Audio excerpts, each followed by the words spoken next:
সামাজিক সবচেয়ে বড় সমস্যা হচ্ছে পরকীয়া। সংসার ভেঙে যাচ্ছে, দেখা যাচ্ছে মেয়ে পরপুরুষের প্রতি আসক্ত। এর জন্য শুধু মেয়েটা দায়ী না, ছেলেটাও দায়ী। ছেলেটা তার বউকে সময় দেয়নি, বিদেশ গেছে 10 বছর, খবর নেই। কিছু বেকুফ তো দুনিয়ায় আছে, বিয়ের 3 দিনের দিন বিদেশ যায়, 6 বছরে আর দেশে আসে না। তো তুমি বিয়ে করছো কেন? এটা কি শোপিস যা বাড়িতে রেখে গেছো? তারপর করছে কি, মেয়েকে পাঠায় আইফোন। একটা মেয়ের কাছে আইফোন থাকা 10টা শয়তান থাকা কাছাকাছি। ব্যাংকের অ্যাকাউন্ট মায়ের নামে না, বউয়ের নামে। বউকে মার কাছেও রাখে নাই, শাশুড়ির কাছেও রাখে নাই, ফ্ল্যাটে আছে। এটা পরকীয়া করবে না তো কি করবে? এই জন্য শুধু মেয়েদের দোষ না, ছেলেদের দোষ আছে, ঠিক কিনা?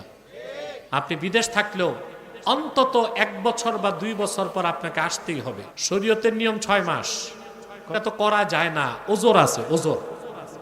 তো অন্তত 1 বছর, না পারলে কমসে কম 2 বছর। এই যে বিয়ে করে গেছেন 8 বছর, খবর নাই, তো এই মেয়ে তো আরেকজনের মহব্বতে আপনাকে ভুলেই যাবে। পয়সা আপনার, ভালোবাসা আরেকজন। 10 বছর পর দেশে এসে দেখে হইছে কাম, ব্যাংকের অ্যাকাউন্টও খালি, ঘরের বিছানাও খালি, কুতকুতি বেগম আরেকজনের হাত ধরছে। এই যে আপনার স্বামী স্ত্রীর সম্পর্ক, এটা ভালোবাসার, এটার বেস হচ্ছে ফিজিক্যাল রিলেশন। এই জন্য ছেলে মেয়েকে দেখবে, মেয়ে ছেলেকে দেখবে।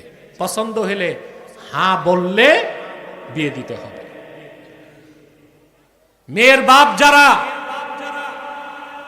মহিলারা হইসই করে কেন? শুনতেছে না, ওরা ভাবছে আমাদের বিরুদ্ধে বলতেছে। প্রিয় ভাইরা, মেয়ের বাপ যারা